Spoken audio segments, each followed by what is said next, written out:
ನಮಸ್ಕಾರ, ನಾನು ಶರ್ಮಿತಾ ಶೆಟ್ಟಿ. ರಾಜ್ಯದಲ್ಲಿ ಜೋರಾಗ್ತಾ ಇದೆ ಸಾವರ್ಕರ್ ವರ್ಸಸ್ ಟಿಪ್ಪು ಹೆಸರಲ್ಲಿ ವಾರ್. ಸಿದ್ದರಾಮಯ್ಯ ಅವರನ್ನ ಪರೋಕ್ಷವಾಗಿ ಟಿಪ್ಪುಗೆ ಹೋಲಿಕೆಯನ್ನ ಮಾಡಿದ್ರು ಸಚಿವ ಅಶ್ವಥ್ ನಾರಾಯಣ್. ಮಾತನಾಡುವಾಗ ವಿವಾದಾತ್ಮಕ ಒಂದು ಸ್ಟೇಟ್ಮೆಂಟ್ ಅನ್ನ ಕೊಟ್ಬಿಟ್ರು. ಆದ್ರೆ ಈಗಿನ ಪರಿಸ್ಥಿತಿ ಹೆಂಗಿದೆ? ಮಾತಾಡುವಂತ ಬರದಲ್ಲಿ ಟಿಪ್ಪು ಸುಲ್ತಾನ್ರನ್ನ ಸಿದ್ದರಾಮಯ್ಯ ಅವ್ರಿಗೆ ಹೋಲಿಕೆ ಮಾಡಿದ್ದಷ್ಟೇ ಅಲ್ಲ, ಟಿಪ್ಪು ಸುಲ್ತಾನ್ರನ್ನ ಗೋರಿ ಕಳಿಸಲಾಗಿದೆ, ಇವರನ್ನು ಅದೇ ರೀತಿ ಹೊಡೆದು ಹಾಕಬೇಕು ಅಂತ ಹೇಳಿ ಮಂಡ್ಯದಲ್ಲಿ ಅಶ್ವಥ್ ನಾರಾಯಣ್ ಸ್ಟೇಟ್ಮೆಂಟ್ ಕೊಟ್ಟರು. ಅಶ್ವಥ್ ನಾರಾಯಣ್ ಈ ರೀತಿ ಹೋಲಿಕೆಯನ್ನ ಮಾಡಿ ಸ್ಟೇಟ್ಮೆಂಟ್ ಕೊಡ್ತಾ ಇದ್ದಂತೆ ಸಿದ್ದರಾಮಯ್ಯ ಸುಮ್ಮನಿರ್ತಾರಾ? ಗರಂ ಆದ್ರು.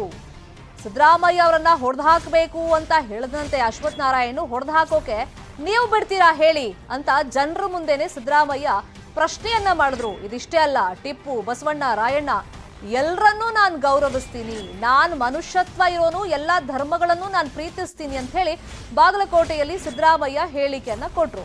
ಈ ಸ್ಟೇಟ್ಮೆಂಟ್ ಇದೆಯಲ್ಲ, ಇದೀಗ ಸಾಕಷ್ಟು ರಾಜಕೀಯ ತಿರುವುಗಳಿಗೆ ಕಾರಣ ಆಗಿದೆ.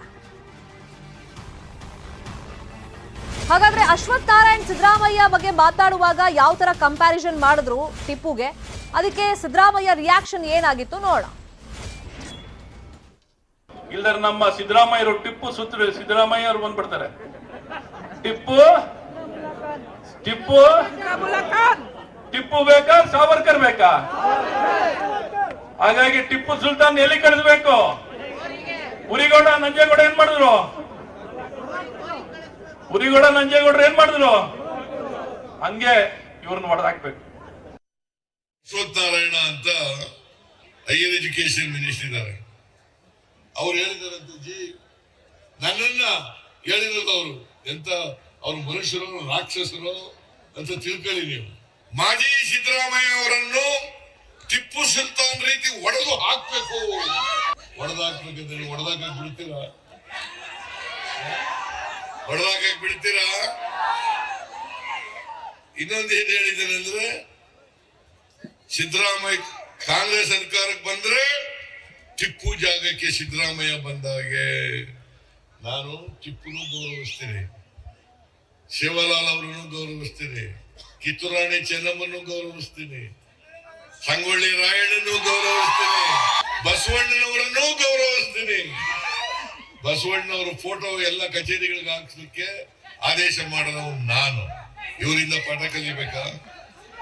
ನಾನು ಮನುಷ್ಯತ್ವವೇ ಇರೋನು. ಹಿಂದೂಗಳನ್ನು ಪ್ರೀತಿಸ್ತೀನಿ, ಮುಸಲ್ಮಾನರನ್ನು ಪ್ರೀತಿಸ್ತೀನಿ, ಕ್ರಿಶ್ಚಿಯನ್ರನ್ನು ಪ್ರೀತಿಸ್ತೀನಿ, ಸಿಖ್ರನ್ನು ಪ್ರೀತಿಸ್ತೀನಿ, ಬೌದ್ಧರನ್ನು ಪ್ರೀತಿಸ್ತೀನಿ, ಎಲ್ಲರನ್ನೂ ಪ್ರೀತಿಸ್ತೀನಿ. ಇನ್ನು ಸಿದ್ದರಾಮಯ್ಯ ಬಗ್ಗೆ ಸ್ಟೇಟ್ಮೆಂಟ್ ಕೊಟ್ಟ ಮೇಲೆ ಅದು ವಿವಾದಾತ್ಮಕ ಸ್ವರೂಪವನ್ನ ಪಡ್ಕೊಂಡ ಮೇಲೆ ಅಶ್ವಥ್ ನಾರಾಯಣ್ ಮತ್ತೆ ಪ್ರತಿಕ್ರಿಯೆ ಕೊಟ್ಟಿದ್ದಾರೆ. ಹೊಡೆದು ಹಾಕಿ ಅಂತ ಹೇಳಿದ್ರೆ ಸೋಲ್ಸಿ ಅಂತ ಅರ್ಥ. ನನ್ನ ಮಾತಿಂದ ನೋವಾಗಿದ್ರೆ ನಾನು ಅದಕ್ಕೆ ವಿಷಾದ ವ್ಯಕ್ತಪಡಿಸ್ತೀನಿ, ನನ್ನ ಹೇಳಿಕೆಯನ್ನ ತಪ್ಪಾಗಿ ಅರ್ಥೈಸಲಾಗಿದೆ ಅಂತ ಹೇಳಿ ಉಲ್ಟಾ ಹೊಡೆದಿದ್ದಾರೆ. ನಾನು ರಾಜಕೀಯವಾಗಿ ಸೈದ್ಧಾಂತಿಕವಾಗಿ ಮಾತಾಡಿದ್ದೀನಿ ಅಂತ ಹೇಳಿ ವಿವಾದದ ಬಳಿಕ ಸಚಿವ ಅಶ್ವಥ್ ನಾರಾಯಣ್ ಪ್ರತಿಕ್ರಿಯೆ ಕೊಟ್ಟಿದ್ದಾರೆ. ಅಂದ್ರೆ ಅಶ್ವಥ್ ನಾರಾಯಣ್ ಈ ತರ ಸ್ಟೇಟ್ಮೆಂಟ್ ಕೊಡ್ತಾ ಇದ್ದಂತೆ ಮತ್ತೆ ಸಿದ್ದರಾಮಯ್ಯ ಅವರು ಸಿಡಿಬಿಡಿಗೊಂಡಿದ್ದಾರೆ. ಮುಗಿಸ್ಬಿಡಿ ಅಂತಂದ್ರೆ ಏನರ್ಥ ಅಂತ ಸಿದ್ದರಾಮಯ್ಯ ಮತ್ತೆ ಕೇಳಿದ್ದಾರೆ. ಸರ್ಕಾರ ಈ ಬಗ್ಗೆ ಕ್ರಮ ಕೈಗೊಳ್ಳಬೇಕು ಅಂತಾನು ಸಿದ್ದರಾಮಯ್ಯ ಅವರು ಒತ್ತಾಯವನ್ನ ಮಾಡಿದ್ದಾರೆ. ವಿವಾದ ಆದ್ಮೇಲೆ ಅಶ್ವಥ್ ನಾರಾಯಣ್ ಯಾವ ತರ ರಿಯಾಕ್ಷನ್ ಕೊಟ್ರು ಅಂದ್ರೆ, ವಿಷಾದಿಸ್ತೀನಿ ಅಂತ ಹೇಳಿದ್ರಲ್ಲ, ಆ ಸ್ಟೇಟ್ಮೆಂಟ್ ಹೇಗಿತ್ತು, ಅದಕ್ಕೆ ಮತ್ತೆ ಸಿದ್ದರಾಮಯ್ಯ ಏನ್ ಹೇಳಿದ್ರು ನೋಡೋಣ. ಈ ವೈಯಕ್ತಿಕವಾಗಿ, ಯಾಕೆಂದ್ರೆ ನಾನು ವೈಯಕ್ತಿಕವಾಗಿ ಅವ್ರಿಗೇನು ನನಗೇನು ವ್ಯತ್ಯಾಸ ಇಲ್ಲ, ಅವ್ರಿಗೇನಾದ್ರು ಮನ್ಸಿಗೆ ನೋವಿದ್ರೆ ನನ್ನ ವಿಷಾದ ಇದೆ. ಇದರಲ್ಲೇನು ಚುನಾವಣೆಯಲ್ಲಿ ಹೇಳ್ತಾ ಇದ್ದೀನಲ್ಲ, ಇದನ್ನ ಇವರು ತಿರ್ಚೋ ಕೆಲಸ ಮಾಡ್ತಿದ್ದಾರೆ. ತಿರ್ಚೋದನ್ನ ಯಾರು ಜನ ಕೇಳಲ್ಲ, ಒಪ್ಕೊಳ್ಳಲ್ಲ. ಇದನ್ನ ಚುನಾವಣೆಯಲ್ಲಿ ಇವರು ಒಬ್ಬ ಮುಖ್ಯಮಂತ್ರಿನ ನಾಯಿಮರಿ, ಮನೆಯಾಳ, ಒಬ್ಬ ರಾಜ್ಯ ಬಿಜೆಪಿ ಅಧ್ಯಕ್ಷನ ಜೋಕರ್, ಸನ್ಮಾನ್ಯ ನಮ್ಮ ನರೇಂದ್ರ ಮೋದಿಯವ್ರನ್ನ ನರಾಂತಕ ಅಂತ ಕರೆದವ್ರು ಇವರ ಭಾಷೆಯಲ್ಲಿ ಮತ್ತು ಇವರಿಗೆ ಜಾತಿ ಧರ್ಮ ಆಧಾರಿತವಾಗಿ ಸಮಾಜ ಒಡೆಯೋ ಕೆಲಸಗಳನ್ನ ನಾನು ಯಾವತ್ತೂ ಮಾಡಿಲ್ಲ. ನಾವು ಚುನಾವಣೆಯಲ್ಲಿ ಇವ್ರನ್ನ ಸೋಲಿಸಬೇಕು ಅಂತ ಹೇಳಿದ್ದೇನೆ ಹೊರತು ಇವರನ್ನೇನು ಯಾತಕ್ಕೆ ನಾನು ಯಾಕೆ ವೈಯಕ್ತಿಕವಾಗಿ ಇವ್ರದ್ದು ಯಾವುದು ಇಲ್ಲ. ಚುನಾವಣೆಯಲ್ಲಿ ಜನ ಗೆಲ್ಲಬೇಕು, ಪಕ್ಷ ಗೆಲ್ಲಬೇಕೆ ಹೊರತು ಇದ್ಯಾವುದು ಇವತ್ತು ಪ್ರಜಾಪ್ರಭುತ್ವದಲ್ಲಿ ಮತದ ಮೂಲಕ ಗೆಲ್ಲೋದು, ಇನ್ನೇನು ಬೇರೆ ರೀತಿಯ ಗೆಲ್ಲಕ್ಕೇನಿಲ್ಲ. ಬಡದಾಡಿ ದೈಹಿಕವಾಗಿ ಅಲ್ಲ ನಾವು ಗೆಲ್ಲೋದು, ಮತದ ಮೂಲಕ ಗೆಲ್ಲಕ್ಕಿರೋದು ಅಷ್ಟೇ. ಅದನ್ನೇ ಈಗಲೂ ಬಹಳ ಸ್ಪಷ್ಟವಾಗಿ ಹೇಳ್ತಾ ಇದ್ದೀನಿ. ಆ ಕಾಲದಲ್ಲಿ ಯುದ್ಧ ನಡೆಯೋದು, ಈ ಕಾಲದಲ್ಲಿ ಚುನಾವಣೆ ನಡೀತದೆ. ಚುನಾವಣೆನಲ್ಲಿ ನಾವು ಗೆಲ್ಲಬೇಕು, ಬೆಂಬಲ ತಗೊಳ್ಬೇಕು. ಇಲ್ಲಿ ಒಡೆಯೋದು ಬಡಿಯೋದು ಪ್ರಶ್ನೆ ಇಲ್ಲ. ಅವ್ರ ಮೇಲೆ ವೈಯಕ್ತಿಕವಾಗಿ ನಮ್ಗೆ ಯಾರ್ದು ಇಲ್ಲ. ಕಾಂಗ್ರೆಸ್ ಪಕ್ಷವನ್ನು ಸೋಲಿಸಬೇಕು ಅಂತ ಬಹಳ ಸ್ಪಷ್ಟವಾಗಿ ನಮ್ಮ ಸಂಸ್ಕೃತಿ ಅಲ್ಲ. ನಮ್ಮಲ್ಲಿ ಚುನಾವಣೆಯಲ್ಲಿ ನಮ್ಮ ಹಿಂದೂ ಕಾರ್ಯಕರ್ತರನ್ನ ಹತ್ಯೆ ಮಾಡಿ ಸಾಯಿಸಿದಂಥವ್ರು, ಹತ್ಯೆ ಮಾಡಿದಂಥವ್ರು ಕಾಂಗ್ರೆಸ್ ಪಕ್ಷ. ಬಿಜೆಪಿಯವರ ಮನಸ್ಥಿತಿ, ಅವರ ಪ್ರವೃತ್ತಿನೇ ಒಡಿ ಬಡಿ ಕೊಲೆ ಮಾಡುವಂತಕ್ಕಂಥ ಪ್ರವೃತ್ತಿ ಅವರು. ಅದೇ ಸಂಸ್ಕೃತಿ ಅವರು. ಮಹಾತ್ಮ ಗಾಂಧೀಜಿ ಅಂತವ್ರನ್ನೇ ಕೊಂದವರು. ಮಹಾತ್ಮ ಗಾಂಧೀಜಿ ಈ ದೇಶಕ್ಕೆ ಸ್ವಾತಂತ್ರ್ಯ ತಂದು ಕೊಟ್ಟವರು. ಅವ್ರನ್ನೇ ಕೊಲೆ ಮಾಡಿಬಿಟ್ರು, ಗೂಡ್ಸೆ ಮೂಲಕ ಕೊಲೆ ಮಾಡಿಸ್ಬಿಟ್ರು. ಗೊತ್ತಾಯ್ತಲ್ಲ. ಈಗ ಆ ಸಂಸ್ಕೃತಿಲಿರ್ತಕ್ಕಂಥವ್ರಿಗೆ ಅವ್ರ ಮೂಲಕ ಹೇಳಿಸಿದ್ದಾರೆ. RSSನವರು, BJPಯವರು ಅವನ ಮೂಲಕ ಹೇಳಿಸಿದ್ದಾರೆ. ಇವತ್ತು ಕರ್ನಾಟಕ ರಾಜ್ಯದಲ್ಲಿ ಚರ್ಚೆ ಆಗಬೇಕಾಗಿರ್ತಕ್ಕಂಥದ್ದು ಅಭಿವೃದ್ಧಿ ವಿಚಾರಗಳು. ಸಿದ್ದರಾಮಯ್ಯ ಮುಗಿಸ್ರಿ ಅಂತಂದ್ರೆ ಏನರ್ಥ? What does it mean? Being A minister of the state government, ರಕ್ಷಣೆ ಕೊಡಬೇಕಾಗಿರೋರು ಯಾರ್ರೀ? ಪ್ರತಿಯೊಬ್ಬ ವ್ಯಕ್ತಿಗೆ ಅವರ ರಕ್ಷಣೆ ಮಾಡಬೇಕಾಗಿರೋದು, ಅವ್ರ ಜೀವ ಆಸ್ತಿ ರಕ್ಷಣೆ ಮಾಡಬೇಕಾಗಿರೋದು ಯಾರು? The government. Minister means government. They do not know the basic principle under the constitution. Tipu Sultan ಮುಗಿಸದ ರೀತಿ ಸಿದ್ದರಾಮಯ್ಯ ಮುಗಿಸಿ ಅಂದ್ರೆ ಏನಂತ? It is an offence.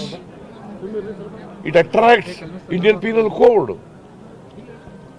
The police should take up the matter, take up the case suo moto. ಪ್ರಧಾನಮಂತ್ರಿಗಳು ಹೇಳಿ ನೋಡೋಣ, ಇದು ಸರಿನಾ ತಪ್ಪಾ ಅಂತ. ಅಮಿತ್ ಶಾ ಹೇಳಿ ಇದು ಸರಿನಾ ತಪ್ಪಾ ಅಂತ. ಒಬ್ಬ ಮಿನಿಸ್ಟ್ರು, ಜವಾಬ್ದಾರಿ ಇರ್ತಕ್ಕಂಥವ್ರು, ಈ ರಾಜ್ಯದ ರಕ್ಷಣೆ ಮಾಡಬೇಕಾಗಿರ್ತಕ್ಕಂಥವ್ರು ಸಿದ್ದರಾಮಯ್ಯ ಮುಗಿಸಿ ಅಂತ ಕರೆ ಕೊಟ್ರೆ ಅದರ ಅರ್ಥ ಏನು? ಸಿದ್ದರಾಮಯ್ಯ ಮುಗಿಸಿ ಅಂದ್ರೆ ಏನು? ಟಿಪ್ಪು ಮುಗಿಸಿದ ರೀತಿಯಲ್ಲಿ ಸಿದ್ದರಾಮಯ್ಯ ಮುಗಿಸಿ ಏನರ್ಥ? What does it mean? ಏನಂತ ಅನ್ಸುತ್ತೆ ನಿಮಗೆ? ಏನ್ ಮೆಸೇಜ್ ಹೋಗುತ್ತೆ ಜನಗಳಿಗೆ? ಹೇಳ್ರಿ, ನೀವೇ ಹೇಳಿ.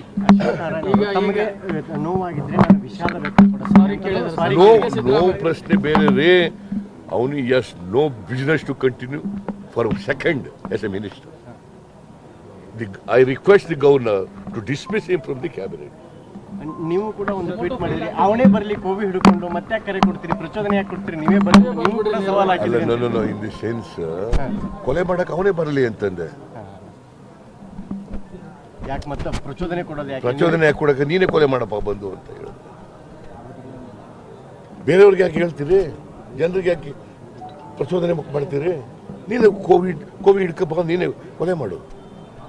ಮಹಾತ್ಮ ಗಾಂಧಿ ಕೊಂದ್ರಲ್ಲ, ಹಂಗೆ ಕೊಂದಾಕಿದ್ರಪ್ಪ. ಈ ತರ ಮನಸ್ಥಿತಿ ಇದ್ರೆ ಪ್ರಜಾಪ್ರಭುತ್ವ ಉಳಿತದ? ಸಂವಿಧಾನ ಉಳಿತದ?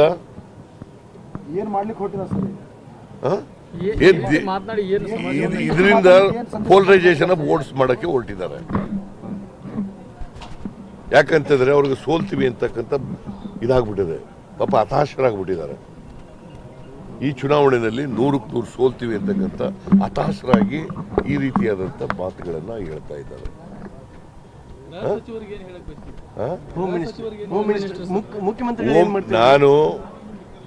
ನಾನು ಕಂಪ್ಲೇಂಟ್ ಕೊಡಕ್ ಹೋಗಲ್ಲ, ಗೊತ್ತಾಯ್ತಾ? It's a fit case in which the government has to take, the police department to take this case and register this case suo motu. Ashwath Narayan ಈ ತರ ಸ್ಟೇಟ್ಮೆಂಟ್ ಕೊಡ್ತಾ ಇದ್ದಂತೆ ಸಿದ್ದರಾಮಯ್ಯ ಗರಂ ಆಗ್ತಾ ಇದ್ದಂತೆ ಕಾಂಗ್ರೆಸ್ ಅವರು ಸುಮ್ಮನಿರ್ತಾರಾ? ಒಂದ್ ಕಡೆ ದೂರು ಕೊಡೋದಕ್ಕೂ ಮುಂದಾಗಿದ್ದಾರೆ, ಇನ್ನೊಂದು ಕಡೆ ವಾಗ್ದಾಳಿಯನ್ನು ನಡೆಸ್ತಾ ಇದ್ದಾರೆ. ಬಿಜೆಪಿ ಅಶಾಂತಿ ಹಿಂಸೆ ಧೋರಣೆಯನ್ನೇ ಹೊಂದಿದೆ, ಸೋಲುವಂತ ಆತಂಕದಿಂದ ಈ ರೀತಿಯ ಹೇಳಿಕೆಗಳನ್ನ ಕೊಡ್ತಾ ಇದ್ದಾರೆ ಅಂತ ಹೇಳಿ ಅಶ್ವಥ್ ನಾರಾಯಣ್ ಹೇಳಿಕೆಗೆ ಸುರ್ಜೇವಾಲಾ ತಿರುಗೇಟನ್ನ ಕೊಟ್ಟಿದ್ದಾರೆ.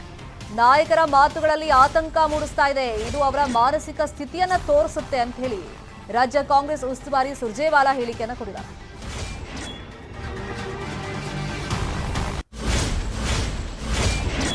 What Ashwath Narayan or Nalin Kumar Katil and company are saying reflects, my friend, frustration of an imminent rout of the BJP that they are facing in Karnataka. What Ashwath Narayan and Nalin Kumar Katil are saying is words of a man and a party scared by an absolute and total rout in the upcoming election after 50 or 60 days in Karnataka.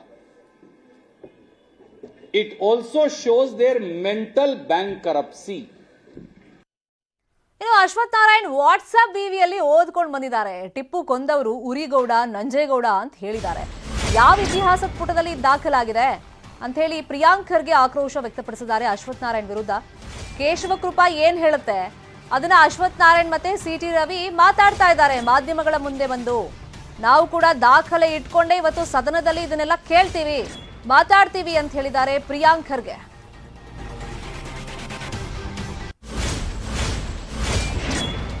Rank student ಹೊರ ಬೀಳ್ತಾ ಇದ್ದಾರೆ.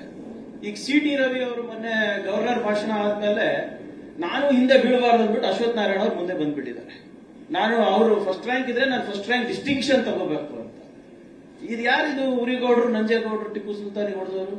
ಯಾವ ಇತಿಹಾಸದ ಪುಟದಲ್ಲಿದೆ, ಯಾವ ಇತಿಹಾಸದ ಪುಸ್ತಕದಲ್ಲಿದೆ? ಅವ್ರು ದಯವಿಟ್ಟು ಹೇಳ್ಬಿಡ್ಲಿ, ಇಂಥ ಒಂದು ಪುಸ್ತಕ ಓದಿದ್ದೀನಪ್ಪ, ಇಂಥ ಒಂದು ಪುಸ್ತಕದಲ್ಲಿದೆ ಅಂತ. ಇವೆಲ್ಲನೂ ಕೂಡ ಕೇಶವ ಕೃಪದಿಂದ ಬಂದಿರುವಂತ ಪುಟಗಳು, ಇತಿಹಾಸದ ಪುಟಗಳು, ಪುಸ್ತಕಗಳು. ಇದು ಏನಾಗಿದೆ ಅಂದ್ರೆ ಮಾನ್ಯ ರಣದೀಪ್ ಸಿಂಗ್ ಸುರ್ಜೇವಾಲಾ ಅವರು ಹೇಳ್ದಂಗೆ ಸೋಲಿನ ಭೀತಿನಲ್ಲಿ ಅವ್ರು ಹಿಂಗಾನ ಮಾಡಿ ನೋಡಿ ನಾಳೆ ಸೋಲ್ತಾ ಇದೀವಿ, ಆದ್ರೆ ನೋಡಿ ಸರ್ ನಾನು ನನ್ನ ಕೆಲಸವನ್ನ ನಾನು ಪ್ರಾಮಾಣಿಕವಾಗಿ ಮಾಡಿದ್ದೀನಿ. ಇನ್ನು ವಿಧಾನಸಭೆಯಲ್ಲಿ ಟಿಪ್ಪು ವಿಚಾರ ಕಿಚ್ಚನ್ನ ಹೊತ್ತಿಸುವಂತ ಮುನ್ಸೂಚನೆ ಸಿಕ್ಕಿದೆ. ಅಶ್ವಥ್ ನಾರಾಯಣ್ ಹೇಳಿಕೆ ಪ್ರಸ್ತಾಪಕ್ಕೆ ಮುಂದಾಗಿದ್ದಾರೆ. ಯುಟಿ ಖಾದರ್ ಶೂನ್ಯ ವೇಳೆಯಲ್ಲಿ ಈ ವಿಷಯ ಪ್ರಸ್ತಾಪ ಮಾಡಿ ಅಂತ ಹೇಳಿ ಸ್ಪೀಕರ್ ಕಾಗೇರಿ ಸೂಚನೆಯನ್ನ ಕೊಟ್ಟಿದ್ದಾರೆ. ಯಾಕಂದ್ರೆ ಫಸ್ಟ್ ಅವರು ಹೋಗಿ ಹೇಳ್ತಾರೆ, ಪರ್ಮಿಷನ್ ಕೊಡಿ, ನಮಗೆ ಇಂಥದ್ದೊಂದು ವಿಷಯ ಇದೆ, ತುರ್ತಾಗಿ ನಾವು ಇದ್ರ ಬಗ್ಗೆ ಪ್ರಸ್ತಾಪ ಮಾಡಬೇಕು ಅಂತ ಕೇಳಿರ್ತಾರೆ ಖಾದರ್ ಅವರು. ಅದಕ್ಕೆ ಶೂನ್ಯ ವೇಳೆಯಲ್ಲಿ ಈ ವಿಷಯ ಪ್ರಸ್ತಾಪ ಮಾಡಿ ಅಂತ ಹೇಳಿ ಸ್ಪೀಕರ್ ಕಾಗೇರಿ ಅವರು ಅನುಮತಿಯನ್ನ ಕೊಟ್ಟಿದ್ದಾರೆ, ಸೂಚನೆಯನ್ನ ಕೊಟ್ಟಿದ್ದಾರೆ ಅನ್ನೋದು ಗೊತ್ತಾಗಿದೆ. ಅಲ್ಲಿಗೆ ವಿಧಾನಸಭೆಯಲ್ಲಿ ಟಿಪ್ಪು ವಿಚಾರ ದೊಡ್ಡ ಮಟ್ಟದಲ್ಲಿ ಕಿಚ್ಚನ್ನ ಹಬ್ಬಿಸುವಂತ ಚಾನ್ಸಸ್ ಇದೆ. ಸಭಾಧ್ಯಕ್ಷ, ಮಂತ್ರಿಗಳು ವಿದ್ಯಾರ್ಥಿಗಳು ಮತ್ತು ಶಿಕ್ಷಕ ಬಗ್ಗೆ ಎಲ್ಲ ಅವ್ರು ಟಿಪ್ಪುನ ಬಗ್ಗೆ ಜಾಸ್ತಿ ಆಲೋಚನೆ ಮಾಡ್ತಾರೆ. ನೀವು ಮತ್ತೆಲ್ಲೋ ತಗೊಂಡು ಹೊಂಟ್ರಿ ನೀವು ಹೇಳ್ರಿ ಡಾಕ್ಟ್ರೆ ಯುಟಿ ಖಾದರ್ ಬಗ್ಗೆ ಮಾತಾಡಬಾರ್ದು. ನೀವು ಅವ್ರು ಕೇಳಿದ್ದಕ್ಕೆ ಪ್ರಶ್ನೆಗೆ ಉತ್ತರ ಹೇಳಿ, ಅದಷ್ಟೇ. ಸಭಾಧ್ಯಕ್ಷ, ಮಂತ್ರಿಗಳು ವಿದ್ಯಾರ್ಥಿಗಳು ಮತ್ತು ಶಿಕ್ಷಕ ಬಗ್ಗೆ ಎಲ್ಲ ಅವ್ರು ಟಿಪ್ಪುನ ಬಗ್ಗೆ ಜಾಸ್ತಿ ಆಲೋಚನೆ ಮಾಡ್ತಾರೆ. ನೀವು ಮತ್ತೆಲ್ಲೋ ತಗೊಂಡು ಹೊಂಟ್ರಿ. Welcome back. ವಿಧಾನಸಭೆಯಲ್ಲಿ ಟಿಪ್ಪು ವಿಷಯವನ್ನ ಪ್ರಸ್ತಾಪ ಮಾಡಿದ್ದಾರೆ. ಅಂದ್ರೆ ಅಶ್ವಥ್ ನಾರಾಯಣ್ ಸ್ಟೇಟ್ಮೆಂಟ್ ಕೊಟ್ಟರು, ಅದ್ರ ಬಗ್ಗೆ ಚರ್ಚೆ ನಡೀತಾ ಇದೆ. ಕಲ್ತದ್ದು ಕೂಡ ಡಾಕ್ಟರ್, ನಾವೆಂತ ಮಾಡುದು? ಈ ರೀತಿ ಕಲ್ತವರ ಸಮಸ್ಯೆ ಈ ದೇಶದಲ್ಲಿ ಜಾಸ್ತಿ, ಕಲಿಯದಿದ್ದವ್ರದಲ್ಲ. ಆದ ಕಾರಣ ಇವರು ಹೇಳ್ತಾರೆ, ನಮ್ಮ CLP ನಾಯಕರು, ಮಾಜಿ ಮುಖ್ಯಮಂತ್ರಿಗಳು, ಬಹುಶಃ ಇವತ್ತು ಕಾಂಗ್ರೆಸ್ ನಾಯಕರು ಸಿಕ್ಕುವಂತ ಅಪಾರವಾದ ಬೆಂಬಲ, ಬಹುಶಃ ಜನಸಾಮಾನ್ಯರ ಒಂದು ತೀರ್ಮಾನ, ಬಹುಶಃ ಸರ್ಕಾರ ಬದಲಾವಣೆ ಮಾಡಬೇಕಂತೇಳಿ ಇದು ನೋಡಿಕೊಂಡು ಇವರಿಗೆ ತಲೆ ತಿರುಗಿಕೊಂಡು ಬಾಯಿಗೆ ಬಂದಾಗೆ ಮಾತು ಪ್ರಚಾರ ಇವತ್ತಾಗಿದೆ. ಸಭಾಧ್ಯಕ್ಷ, ನಾನು ಹೇಳ್ದೇನೆ ಅಂತ ಹೇಳಿದ್ರೆ, ಇವತ್ತು ಮೀರ್ ಸಾದಿಕ್ ವಂಶಸ್ಥರು ಸುಮಾರು ಜನ ಇವತ್ತಿದ್ದಾರೆ ಮಂತ್ರಿಗಳು, ಮೀರ್ ಸಾದಿಕ್ ವಂಶಸ್ಥರು. ಅವ್ರಿಗೆ ಏನಂತ ಹೇಳಿದ್ರೆ, ನೇರವಾಗಿ ಚುನಾವಣೆಯಲ್ಲಿ ಭಾಗವಹಿಸಲಿಕ್ಕೆ ಆಗುದಿಲ್ಲ. ಜನರಿಗೆ ಏನ್ ಮಾಡಿದ್ದೇವೆ, ಏನ್ ಮಾಡ್ತೇವೆ, ಇನ್ನು ಮುಂದಕ್ಕೆ ನಾವು ಹೇಗೆ ಅದಿಲ್ಲ, ನೇರ ಫೈಟ್ ಇಲ್ಲ.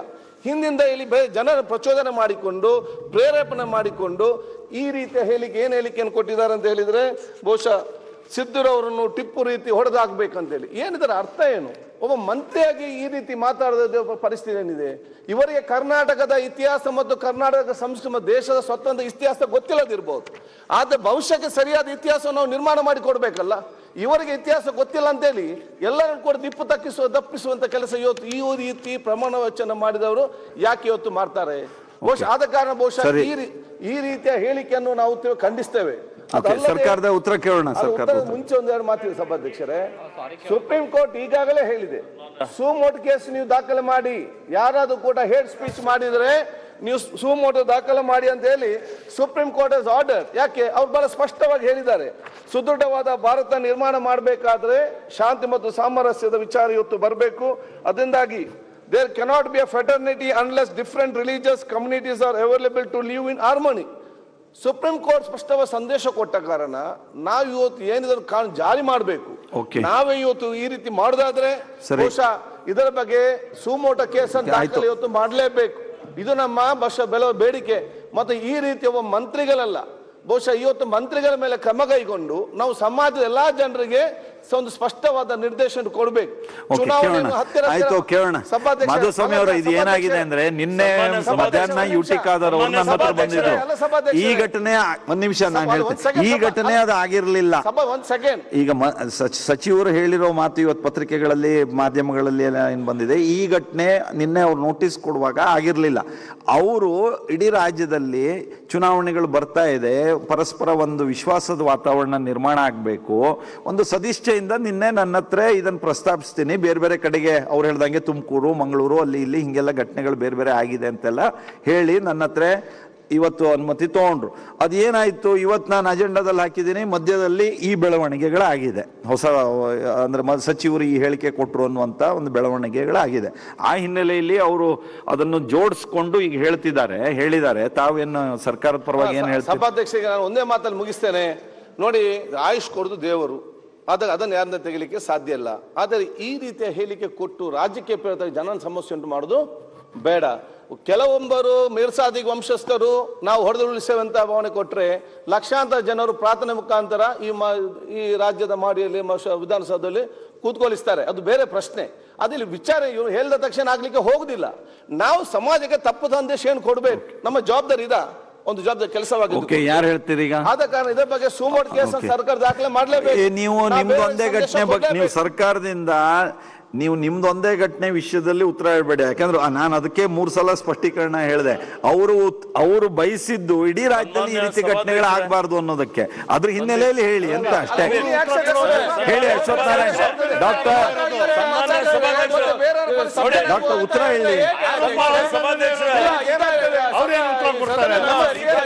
ಹೇಳಿ ಒಂದ್ ನಿಮಿಷ ಸರ್ಕಾರದ ಪರವಾಗಿ ಅಶ್ವಥ್ ನಾರಾಯಣ್ ಹೇಳಿ. ಅಶ್ವಥ್ ನಾರಾಯಣ್ ಏನ್ ಹೇಳ್ತಾರೆ ಕೇಳ್ರಿ. ಅವ್ರು ಏನ್ ಹೇಳ್ತಾರೆ ಕೇಳ್ರಿ. ಅದೇನೋ ಅವ್ರು ಏನ್ ಹೇಳ್ತಾರೆ ಹೇಳಿ. ಅಶ್ವಥ್ ನಾರಾಯಣ್ ಹೇಳಿ.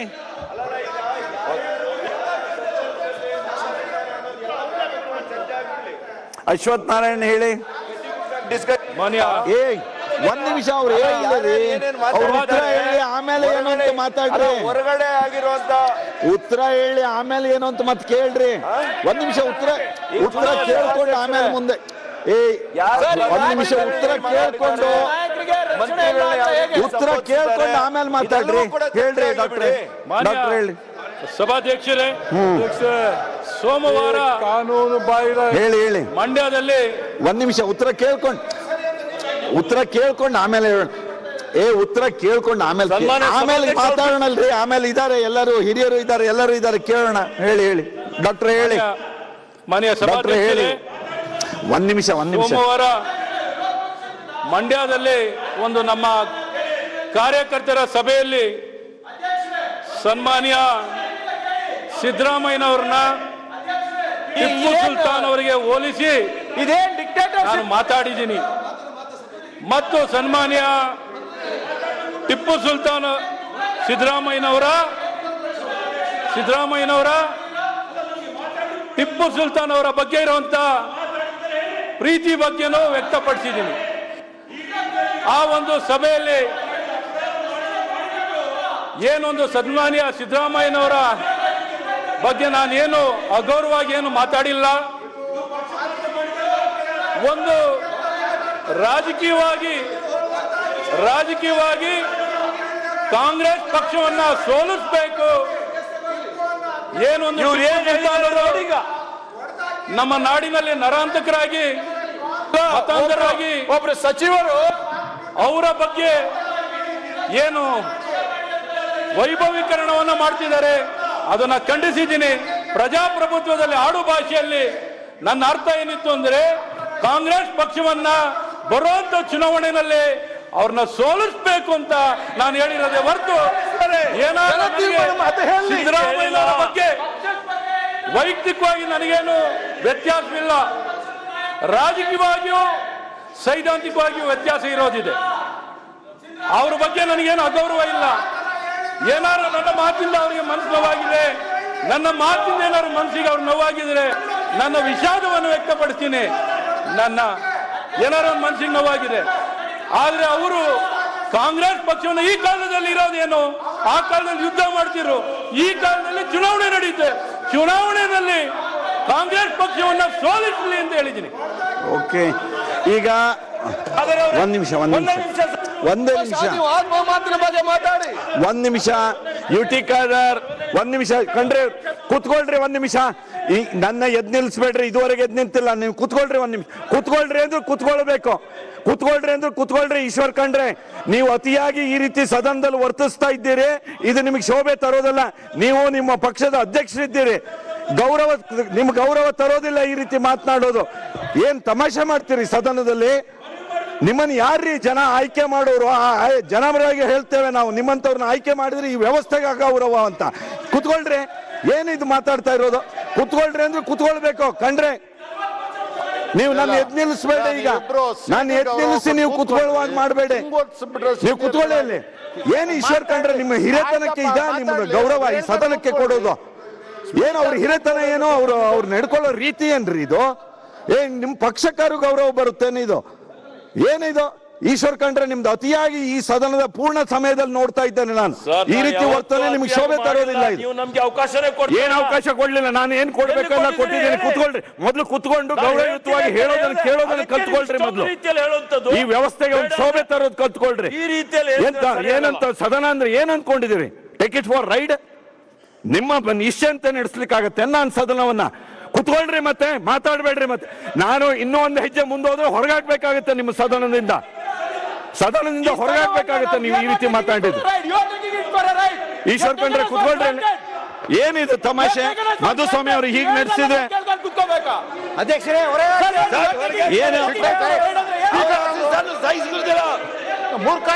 ಏನಿದು? ಸ್ಪೀಕರ್ ಸ್ಥಾನದಿಂದ ಹೇಳಿದ್ದನ್ನು ಕೇಳೋ ಸೌಜನ್ಯ ಇಲ್ವಾ? ಏನು ಹೇಳೋದು? ಈಶ್ವರ್ ಖಂಡ್ರೆ, ನನ್ನ ಅಧಿಕಾರವನ್ನ ಪೂರ್ಣ ಪ್ರಮಾಣದಲ್ಲಿ ಚಲಾಯಿಸೋದಕ್ಕೆ ಅವಕಾಶ ಕೊಡಬೇಡಿ. ನಾನು ನಿಮ್ಗೆ ಎಚ್ಚರಿಕೆಯ ಮಾತನ್ನ ಹೇಳಿದ್ದೇನೆ. ನಾನು ಇಲ್ಲಿ ಕುತ್ಕೊಂಡು ಹೇಳಿದ್ರೆ ನಿಮ್ ಸದನದಿಂದ ಹೊರಗಾಕ್ಬೇಕಾಗತ್ತೆ. ನಾನು ಎಚ್ಚರಿಕೆ ಮಾತನ್ನ ಹೇಳಿದ್ದೀನಿ. ಹಾಕಲಾ?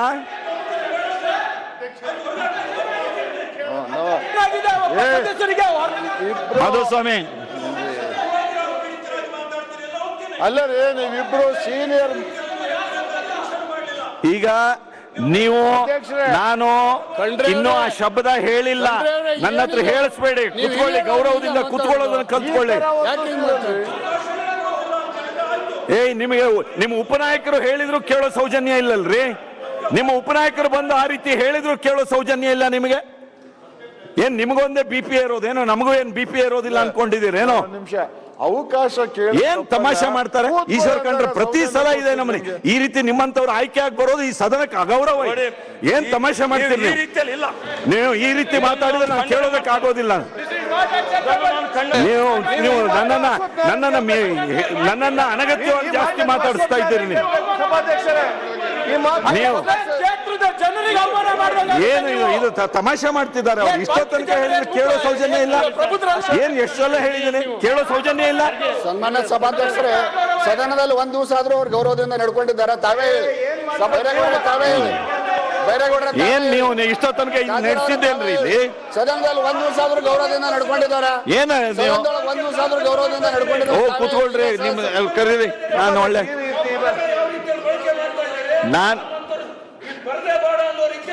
ನೀವು ಮತ್ತೆ ಗೌರವಯುತವಾಗಿ ನಡ್ಕೊಳ್ಳೋದು ಕಲ್ತ್ಕೋಬೇಕು ಇಲ್ಲಿ. ನೀವು ನಿಮ್ಗಿಂತಲೂ ಜಾಸ್ತಿ ಧ್ವನಿಯಲ್ಲಿ ನಾನು ಕಂಡಿಸೋದಕ್ಕೆ ಬರುತ್ತೆ ನನಗೆ. ಏನಿದು ಅತಿಯಾಗಿ? ನಾವು ಇಲ್ಲೆಲ್ಲ ಹಿರಿಯ ಸಚಿವರಿದ್ದೀರಿ, ನೀವೆಲ್ಲ ಹಿರಿಯ ಸಚಿವರ ಕೆಲಸ ಮಾಡಿದಂಥವ್ರು ಇದ್ದೀರಿ. ನಿಮ್ಗೆ ಇದನ್ನೆಲ್ಲ ನೋಡ್ತಾ ಇಲ್ವಾ ನೀವು? ಏನು ಹೀಗೆ ವರ್ತನೆ ಮಾಡಿದ್ರೆ? ಪ್ರತಿ ಸಲ ಹೀಗೆ ಮಾಡ್ತಾರೆ, ಪ್ರತಿ ಬಾರಿಗೆ. ಏನ್ ಮತ್ತೆ ಇದು ಅಗೌರವ ಈ ರೀತಿ ನಡ್ಕೊಳ್ಳೋದು? ಏನು ವೈಯಕ್ತಿಕ ಅಲ್ಲ, ನೀವು ನಡ್ಕೊಳ್ಳೋ ರೀತಿಗೆ ಹೇಳ್ತಾ ಇದ್ದೇನೆ. ನೀವು ಇದನ್ನು ಮತ್ತೆ ಸಂತೆ ಮಾಡ್ಬೇಡ್ರಿ. ಬಂದು ನಿಮ್ ಜಾಗದಲ್ಲಿ ಕೂತ್ಕೊಳ್ರಿ. ನಿಮಗೆ ಈಗ ನಿಮಗೆ ಕೇಳೋ ವ್ಯವಧಾನ ಇಲ್ಲ ಅಂದ್ರೆ ನಾನು ಸದನವನ್ನ 15 ನಿಮಿಷಗಳ ಕಾಲ ಮುಂದೂಡ್ತಾ ಇದ್ದೇನೆ. ಈಗ ಯುಟಿ ಖಾದರ್ ವಿಷಯ ಪ್ರಸ್ತಾಪ ಮಾಡಿದ್ರು. ನಮ್ಮ ನಾಯಕರಿಗೆ ಈ ತರ ಹೇಳಿದಾರೆ ಅವರು, ಇದು ಸರಿನಾ ಅಂತ ಕೇಳಿದ್ರು. ಅಂದ್ರೆ ಎಲೆಕ್ಷನ್ ಹತ್ರ ಬರ್ತಾ ಇದ್ದಂತೆ ಈ ತರದೆಲ್ಲ ಬೆಳವಣಿಗೆಗಳು, ಪರಸ್ಪರ ಮಾತುಗಳು ಬರ್ತಾ ಇದೆಯಲ್ಲ, ಇದ್ರ ಬಗ್ಗೆ ಚರ್ಚೆ ಆಗಬೇಕು ಅಂತ ಕೇಳಿದ್ರು. ಆವಾಗ ಅಶ್ವಥ್ ನಾರಾಯಣ್ ವಿಷಯ ಪ್ರಸ್ತಾಪ ಮಾಡಿದ್ದಕ್ಕೆ ಸದನದಲ್ಲಿ ಅಶ್ವಥ್ ನಾರಾಯಣ್ ನಾನು ವಿಷಾದ ವ್ಯಕ್ತಪಡಿಸ್ತೀನಿ ಸಿದ್ದರಾಮಯ್ಯ ಅವ್ರ ಬಗ್ಗೆ ಮಾತಾಡಿದ್ದಕ್ಕೆ ಅಂತ ಹೇಳಿದ್ರು.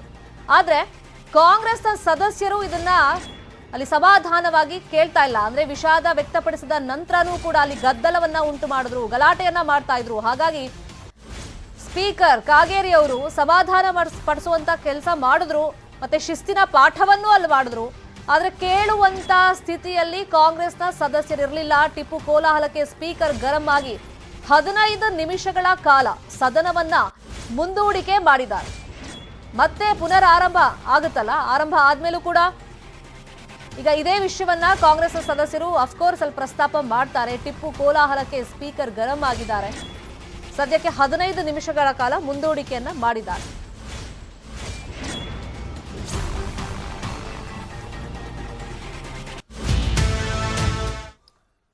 Welcome back. ಸಿದ್ದರಾಮಯ್ಯ ಅವರನ್ನ ಹೊಡೆದು ಹಾಕಿ ಎಂಬ ಹೇಳಿಕೆ ವಿಷಯ ಅಧಿವೇಶನದಲ್ಲಿ ದೊಡ್ಡ ಮಟ್ಟಿಗೆ ಸದ್ದುವನ್ನ ಮಾಡಿದೆ. ಯಾಕಂದ್ರೆ ಕಾಂಗ್ರೆಸ್ನ ಸದಸ್ಯರು ತಿಳಿಸಿದ್ರು ಸುಮೋಟೋ ಕೇಸ್ ಹಾಕಲೇಬೇಕು ಅಂತ ಹೇಳಿ ಕಾಂಗ್ರೆಸ್ನ ಸದಸ್ಯರು ಒತ್ತಡವನ್ನ ಹೇರಿದ್ರು. ವಿಚಾರವನ್ನ ಪ್ರಸ್ತಾಪ ಮಾಡಿ ಕ್ಷಮೆಗೆ ಯುಟಿ ಖಾದರ್ ಒತ್ತಡ ಹಾಕಿದ್ರು. ಮೀರ್ ಸಾದಿಕ್ ಸಚಿವರಿದ್ದಾರೆ ಅಂತ ಹೇಳಿ ಖಾದರ್ ಆಕ್ರೋಶ ವ್ಯಕ್ತಪಡಿಸಿದ್ರು. ಕ್ಷಮೆ ಕೇಳಲಿಲ್ಲ, ಆದ್ರೆ ನಾನು ವಿಷಾದಿಸ್ತೀನಿ. ಹೌದು, ಟಿಪ್ಪು ಜೊತೆ ಹೋಲಿಕೆ ಮಾಡಿದ್ದು ನಿಜ. ನಾನು ಜೊತೆಗೆ ಟಿಪ್ಪು ಬಗ್ಗೆ ಅವ್ರಿಗೆ ಹಿಂದೆ ಏನೆಲ್ಲ ಮಾತಾಡಿದ್ರು, ಸೊ ಅದ್ರ ಬಗ್ಗೆನೂ ಪ್ರಸ್ತಾಪ ಮಾಡಿದ್ದು ಹೌದು.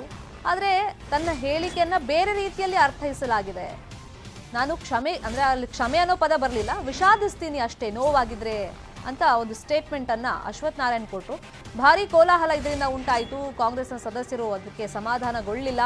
ಇದ್ರ ಮೇಲೆ ಕ್ರಮ ಆಗಲೇಬೇಕು ಅಂತ ಪಟ್ಟು ಹಿಡಿದು ಕೂತ್ರು. ಸ್ಪೀಕರ್ ಗರಂ ಆದ್ರು. 15 ನಿಮಿಷ ಕಲಾಪವನ್ನ ಮುಂದೂಡಿಕೆ ಮಾಡಿದ್ದಾರೆ. ಈ ಮುಂಚೆನೂ ಅಶ್ವಥ್ ನಾರಾಯಣ್ ಅಂದ್ರೆ ಬೆಳಿಗ್ಗೆ ಪ್ರತಿಕ್ರಿಯೆ ಕೊಡುವಾಗಲೂ ಹೇಳಿದ್ದು, ನಾನು ಕೊಟ್ಟಂತ ಸ್ಟೇಟ್ಮೆಂಟ್ಗೆ ವಿಷಾದವನ್ನ ವ್ಯಕ್ತಪಡಿಸ್ತೀನಿ, ಆದ್ರೆ ನಾನು ಕೊಟ್ಟಂತ ಸ್ಟೇಟ್ಮೆಂಟ್ ಅನ್ನ ಬೇರೆ ರೀತಿಯಲ್ಲಿ ಅರ್ಥೈಸಲಾಗಿದೆ, ಮನಸ್ಸಿಗೆ ನೋವಾಗಿದ್ರೆ ವಿಷಾದಿಸ್ತೀನಿ ಅಂತ ಹೇಳಿದ್ರು. ಸದನದಲ್ಲೂ ಮತ್ತದನ್ನೇ ಹೇಳಿದ್ದಾರೆ ಅಶ್ವಥ್ ನಾರಾಯಣ್, ಅಂದ್ರೆ ಪುನರುಚ್ಚರಿಸಿದ್ದಾರೆ ಅಷ್ಟೇ.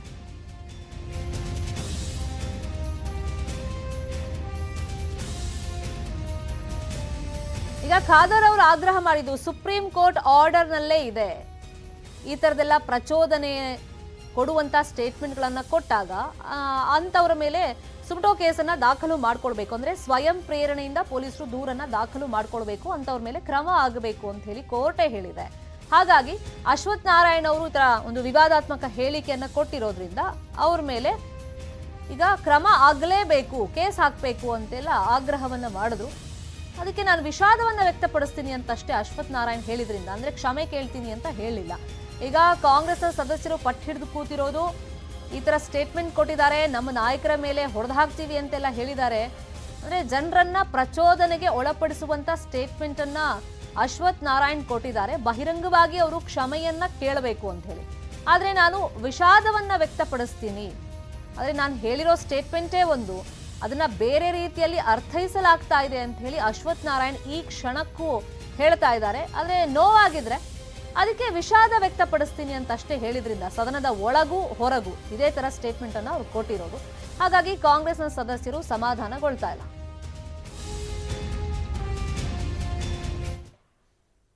ಇನ್ನು ಅಶ್ವಥ್ ನಾರಾಯಣ್ ಅವರ ಈ ಹೇಳಿಕೆ ಬಗ್ಗೆ ಸ್ವಪಕ್ಷದವರೇ ಆಕ್ಷೇಪ ವ್ಯಕ್ತಪಡಿಸ್ತಾ ಇದ್ದಾರೆ, ಅಸಮಾಧಾನ ವ್ಯಕ್ತಪಡಿಸ್ತಾ ಇದ್ದಾರೆ.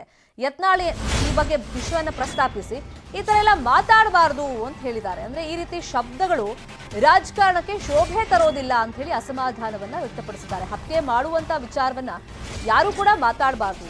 ಹಿಂದೂಗಳನ್ನ ಕೊಂದ ಟಿಪ್ಪುವನ್ನ ಆದರ್ಶ ಮಾಡ್ಕೊಂಡಿದ್ದಾರೆ. ಸಿದ್ದರಾಮಯ್ಯ ಮೇಲಿಂದ ಮೇಲೆ ಟಿಪ್ಪು ಬಗ್ಗೆ ಮಾತಾಡ್ತಾರೆ.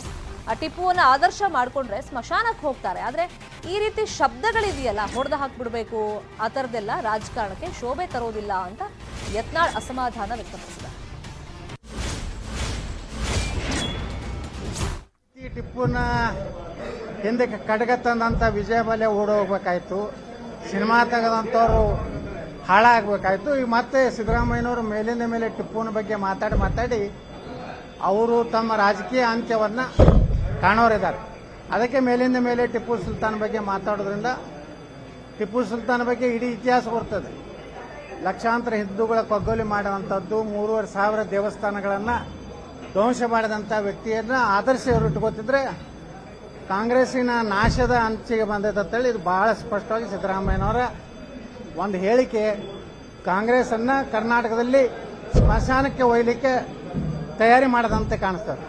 ನಾನು ರಾಜಕಾರಣದಲ್ಲಿ ಟೀಕೆ ಟಿಪ್ಪಣಿಗಳು ಇದ್ದೇ ಇರ್ತವೆ, ಆದರೆ ಹೊಡೆದು ಹಾಕೋದು, ಕೊಲೆ ಮಾಡ್ತೀನಿ ಅನ್ನೋದು ನನಗೊಮ್ಮೆ ಹಿಂದೆ ಬಿಜಾಪುರ ನಗರದಲ್ಲಿ ಒಬ್ಬ ಆಸಿಂಪಿರಾದ ಒಬ್ಬ ಸಾಬ್ ಹೇಳಿದ್ದ, ಹೆಂಗ ಗೋ ಹತ್ಯೆಯನ್ನ ಬಿಜಾಪುರ ಶಾಸಕ ತಡೆದ್ರೆ ನಾವು ಅವನ ಗೋ ಹತ್ಯೆ ರೀತಿಯಲ್ಲಿ ನಾವು ಹತ್ಯೆ ಮಾಡ್ತೀವಿ. ಈ ರೀತಿ ಹೇಳಿಕೆಗಳನ್ನು ಯಾವುದೇ ರಾಜಕಾರಣಿಗಳು ಕೊಡಬಾರ್ದು. ಏನೇ ಇದ್ರೂ ರಾಜಕಾರಣದಲ್ಲಿ ಸಿದ್ಧಾಂತ ಮೇಲೆ, ಸರ್ಕಾರದ ನೀತಿಗಳ ಮೇಲೆ, ಭ್ರಷ್ಟಾಚಾರ ಬಗ್ಗೆ ಬೇಕಾದಕ್ಕೆ ಮಾತಾಡಿ. ಸಿದ್ದರಾಮಯ್ಯನವ್ರು ಹೊಡಿದು ಅಥವಾ ಅವ್ರು ನಮ್ಮ ಹೊಡಿದು ಅಂತದ್ದು ಶಬ್ದಗಳು ಯಾವುದೇ ಒಬ್ಬ ಸರ್ಕಾರದಲ್ಲಿ ಒಬ್ಬ ರಾಜಕಾರಣಿಗೆ ಶೋಭಿತರಂತದಲ್ಲ. ಇನ್ನು ಟಿಪ್ಪುನಂತೆ ಸಿದ್ದು ಅವರನ್ನ ಹೊಡೆದು ಹಾಕಿ ಎಂಬ ಹೇಳಿಕೆ ವಿಷಯವಾಗಿ ಎಚ್ಡಿಕೆ ಅಶ್ವಥ್ ನಾರಾಯಣ್ಗೆ ಟಾಂಗ್ ಅನ್ನ ಕೊಟ್ಟಿದ್ದಾರೆ. ಅವ್ರ ಸಂಸ್ಕೃತಿ ಏನು ಅನ್ನೋದು ಅವ್ರ ಹೃದಯದಿಂದ, ಅವ್ರ ಮಾತುಗಳಿಂದ ಹೊರಬಂದಿದೆ. ಕೆಲವೊಮ್ಮೆ ಮನಸ್ಸಿನಲ್ಲಿ ಇರೋದೇ ಹೊರಗಡೆ ಬರೋದು ಮಾತುಗಳ ರೂಪದಲ್ಲಿ. ಇದರಿಂದ ಅವರ ಹಿಡನ್ ಅಜೆಂಡಾ ಏನು ಅಂತ ಗೊತ್ತಾಗಿದೆ ಅಂತ ಹೇಳಿ ಅಶ್ವಥ್ ನಾರಾಯಣ್ ಹೇಳಿಕೆಗೆ ಕುಮಾರಸ್ವಾಮಿ ಟಾಂಗ್ ಅನ್ನ ಕೊಟ್ಟಿದ್ದಾರೆ.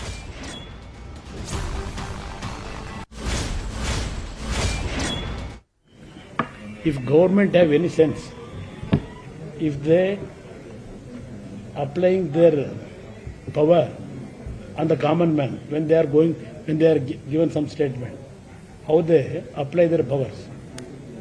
Same way, for this man's statement, government has to take action immediately, according to me.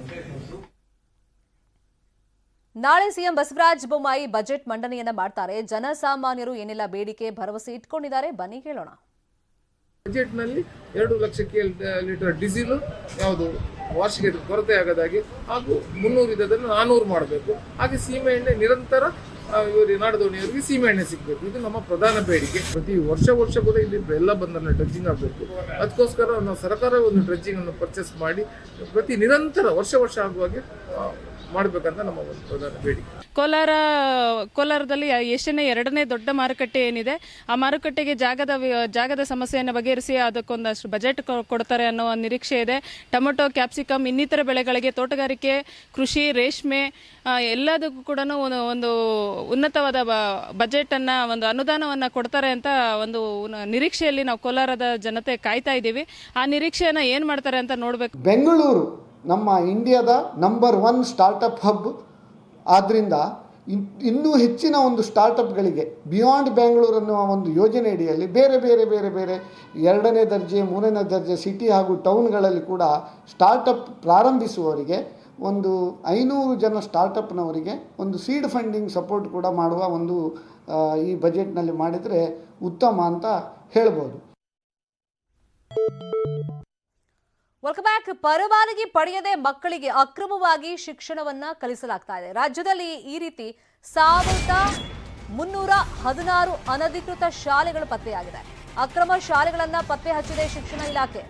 ಇನ್ನು ಬೆಂಗಳೂರಲ್ಲೇ ಮೇಜರ್ ಪೋರ್ಷನ್ ಇರೋದು, ಅಂದ್ರೆ 66% ಅನಧಿಕೃತ ಶಾಲೆಗಳು ಇವೆ ಅನ್ನೋ ಮಾಹಿತಿ ಸಿಕ್ಕಿದೆ. ಕೆಲ ಶಾಲೆಗಳಲ್ಲಿ ಒಂದಕ್ಕೆ ಅನುಮತಿ ಪಡ್ಕೊಂಡಿರ್ತಾರೆ, ಮತ್ತೊಂದು ಪಠ್ಯಕ್ರಮವನ್ನ ಬೋಧನೆ ಮಾಡ್ತಾ ಇರ್ತಾರೆ, ಸಿಲೆಬಸ್ ಅನ್ನ ಬೋಧನೆ ಮಾಡ್ತಾ ಇದ್ದಾರೆ. ಅಧಿಕಾರಿಗಳ ವಿರುದ್ಧ ಈ ಬಗ್ಗೆ ಕ್ರಮ ಆಗಬೇಕು ಅಂತ ಹೇಳಿ ಸಿಎಂಗೆ ರುಪ್ಸಾ ಪತ್ರವನ್ನ ಬರೆದಿದೆ. ಈಗ ರೀಸೆಂಟ್ ಆಗಿ ಒಂದು 2-3 ಸ್ಕೂಲ್ಗಳಲ್ಲಿ ಇದೇ ತರದ ಕಂಪ್ಲೇಂಟ್ ಬಂದಿತ್ತು. ಪೋಷಕರು ಕೂಡ ಆತಂಕ ವ್ಯಕ್ತಪಡಿಸಿ ಆಕ್ರೋಶವನ್ನ ವ್ಯಕ್ತಪಡಿಸಿದ್ರು. ಎಕ್ಸಾಮ್ ಟೈಮ್ ಹತ್ರ ಬರ್ತಾ ಇದೆ, ಈಗ ನೋಡಿದ್ರೆ ನಮಗೆ ಸಿಲೆಬಸ್ ಬಗ್ಗೆ ಒಂದು ಐಡಿಯಾ ಬಂದಿದೆ, ಕ್ಲಾರಿಟಿ ಸಿಕ್ಕಿದೆ ಅಂತ. ಅಂದ್ರೆ ಪರ್ಮಿಷನ್ ಪಡ್ಕೊಳ್ಳೋದೇ ಬೇರೆದಕ್ಕೆ, ಇವ್ರು ಅಲ್ಲಿ ಬೋಧನೆ ಮಾಡ್ತಿರೋದೇ ಬೇರೆ ಆಗಿದೆ. ಇಲಾಖೆ 1316 ಶಾಲೆಗಳು ಅನಧಿಕೃತ ಅಂತೇಳಿ ಘೋಷಣೆಯನ್ನು ಮಾಡಿದ್ದೆ. ಅದನ್ನು ನಾವು ಸ್ವಾಗತ ಮಾಡ್ತೀವಿ. ಸೊ ಈ ನಿಟ್ಟಿನಲ್ಲಿ ತಕ್ಷಣಕ್ಕೆ ಅವತ್ತಿಂದ ಏನೆಲ್ಲ ಅದರಲ್ಲಿ ನಡೆದಿದೆಯೋ, ಅಂದರೆ ಅನಧಿಕೃತವಾಗಿ ಶಾಲೆಗಳು ನಡೆದಿದೆಯೋ ಅದಕ್ಕೆ ಸಪೋರ್ಟಾಗಿ BEO ಮತ್ತು GDP ಅಧಿಕಾರಿಗಳು ಕಳೆದ 16 ವರ್ಷದಿಂದ ಏನು ಸಹಕಾರವನ್ನು ನೀಡಿದರೋ ಅಂತಹ ಅಧಿಕಾರಿಗಳ ಮೇಲೆ ತಕ್ಷಣಕ್ಕೆ ಕಾನೂನು ಕ್ರಮವನ್ನು ಜರುಗಿಸಿ ಅವ್ರ ಮೇಲೆ ಶಿಸ್ತು ಕ್ರಮ ಜರುಗಿಸಬೇಕು ಮತ್ತು ಅವ್ರನ್ನ ಇಮಿಡಿಯೇಟಾಗಿ ಸಸ್ಪೆಂಡ್ ಮಾಡಬೇಕು ಅಂತ ಹೇಳಿಬಿಟ್ಟು ಈ ಮೂಲಕ ರುಪ್ಸಾ ಕರ್ನಾಟಕ ಭಾಳ ಉಗ್ರವಾಗಿ ಒತ್ತಾಯವನ್ನು ಮಾಡುತ್ತೆ. ಇವತ್ತು ಆ ಕುರಿತು ನಾವು ಮಾನ್ಯ ಮುಖ್ಯಮಂತ್ರಿಗಳಿಗೆ ಮನವಿಯನ್ನು ಕೂಡ ಮಾಡಿದ್ದೀವಿ. ಸೊ ಆ ಎಲ್ಲ ಅಧಿಕಾರಿಗಳನ್ನು ಸಸ್ಪೆಂಡ್ ಮಾಡಿಬಿಟ್ಟು ಅವ್ರ ಮೇಲೆ ಕಾನೂನು ಕ್ರಮ ಜರುಗಿಸಬೇಕು ಮತ್ತು ತನಿಖೆಗೆ ಒಳಪಡಿಸಬೇಕು ಅಂತ ಹೇಳ್ಬಿಟ್ಟು ನಾವು ಒತ್ತಾಯ ಮಾಡ್ತಾ ಇದ್ದೀವಿ. ಇದೇ ವಿಚಾರವಾಗಿ ಮತ್ತಷ್ಟು ಮಾಹಿತಿಯನ್ನು ಕೊಡೋದಕ್ಕೆ ಫೋನ್ ಸಂಪರ್ಕದಲ್ಲಿ ಜಾಯಿನ್ ಆಗಿದ್ದಾರೆ ನಮ್ಮ ರಿಪೋರ್ಟರ್ ರಂಜನ್. ರಾಜ್ಯದಲ್ಲಿ ಅನಧಿಕೃತವಾಗಿರುವಂತಹ ಶಾಲೆಗಳು 1316. ಈಗ ಕ್ರಮ ಆಗಬೇಕು, ಹೌದು. ಆ ಕ್ರಮದಿಂದ ಮಕ್ಕಳಿಗೆ, ಪೋಷಕರಿಗೆ ಶಿಕ್ಷಣದ ವಿಷಯದಲ್ಲಿ ಸಮಸ್ಯೆ ಆಗಬಾರದು. ಹಾಗಾಗಿ ಸರ್ಕಾರ ಯಾವ ರೀತಿ ಕ್ರಮವನ್ನ ಜರುಗಿಸಬಹುದು? ಶರ್ಮಿತಾ, ಈಗಾಗಲೇ ಹೇಳಿದಂಗೆ ರಾಜ್ಯದಲ್ಲಿ 1316 ಅನಧಿಕೃತ ಶಾಲೆಗಳು ಏನು ಪತ್ತೆ ಆಗಿರುವಂತದ್ದು, ಶಿಕ್ಷಣ ಇಲಾಖೆ ಮಾಡಿದಂತಹ ಏನು ಸರ್ವೆಯಲ್ಲಿ ಈ ಒಂದು ಅಂಶ ಬಯಲಾಗಿರುವಂತದ್ದು. ಅದರಲ್ಲಿ ಕೂಡ ಬೆಂಗಳೂರಲ್ಲಿ ಪ್ರಮುಖವಾಗಿ ಗಮನಿಸಬೇಕಾದ್ರೆ ಬೆಂಗಳೂರು ದಕ್ಷಿಣದಲ್ಲಿ 186 ಶಾಲೆಗಳು, ಬೆಂಗಳೂರು ಉತ್ತರದಲ್ಲಿ 485 ಅನಧಿಕೃತ ಶಾಲೆಗಳು ಪತ್ತೆಯಾಗಿದೆ. ಇದು ಒಂದು ರೀತಿಯಲ್ಲಿ ಪೋಷಕರಿಗೆ ಆತಂಕ. ಅಂದ್ರೆ ನಮ್ಮ ಮಕ್ಕಳನ್ನ CBSE ಸಿಲೆಬಸ್ ಅಲ್ಲಿ ಓದ್ತಿದ್ದಾರೆ ಅನ್ನುವಂತ ಪೋಷಕರ ಕನಸಿಗೆ ತಂಗಿ ಜೊತೆಗೆ ಪೋಷಕರಿಗೆ CBSE ಸಿಲೆಬಸ್ ಸರ್ಟಿಫಿಕೇಟ್ ಇದ್ರೆ ಒಂದು ರೀತಿಯಾದಂತಹ ಮಕ್ಕಳಿಗೆ ಎಜುಕೇಶನ್ ವ್ಯಾಲ್ಯೂ ಅನ್ನುವಂತ ಮೈಂಡ್ ಸೆಟ್ ಇರುತ್ತೆ. ಆ ಒಂದು ಮೈಂಡ್ ಸೆಟ್ಗೆ ನಿರಾಶೆ ಆದಾಗ ಪೋಷಕರು ಆರ್ಚಿಡ್ ಇಂಟರ್ನ್ಯಾಷನಲ್ ಸ್ಕೂಲ್ ಇರ್ಬೋದು, ಐಕಾಸ್ ಸ್ಕೂಲ್ ಇರ್ಬೋದು, ಇದರಲ್ಲಿ ಕೂಡ ಇದೇ ರೀತಿಯಾದಂತಹ ಏನು ಗಲಾಟೆಗಳು ನಡೆದಿದ್ವು. ಈ ಎಲ್ಲಾ ಒಂದು ಬೆಳವಣಿಗೆ ಹಿನ್ನೆಲೆಯಲ್ಲಿ ರೂಪ್ಸಾ ಕರ್ನಾಟಕ ಪ್ರಧಾನಮಂತ್ರಿ ನರೇಂದ್ರ ಮೋದಿ ಪತ್ರವನ್ನು ಬರೆಯುತ್ತೆ. ಜೊತೆಗೆ ಕೆಲವೊಂದು ಶಿಕ್ಷಣ ಇಲಾಖೆಯ ಭ್ರಷ್ಟ ಅಧಿಕಾರಿಗಳ ಬಗ್ಗೆ ದಾಖಲೆಯನ್ನ ಬಿಡುಗಡೆ ಮಾಡುತ್ತೆ.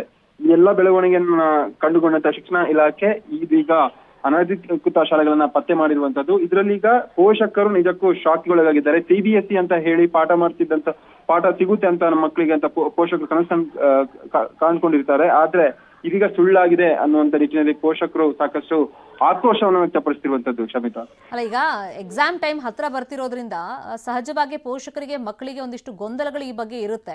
ಈಗ ನಾನು ಆಗ್ಲೇ ಹೇಳ್ದಂಗೆ ಕ್ರಮದ ಜೊತೆಗೆ ಅವ್ರಿಗೆ ಧೈರ್ಯ ತುಂಬೋ ಒಂದು ಕೆಲಸ, ಭರವಸೆ ತುಂಬೋ ಕೆಲಸ ಆಗಬೇಕು. ಹಾಗಾಗಿ ಶಿಕ್ಷಣ ಇಲಾಖೆ ಮುಂದಿನ ಕ್ರಮಗಳ ಬಗ್ಗೆ ಏನ್ ಮಾಹಿತಿ ಸಿಕ್ಕಿದೆ ರಂಜನ್?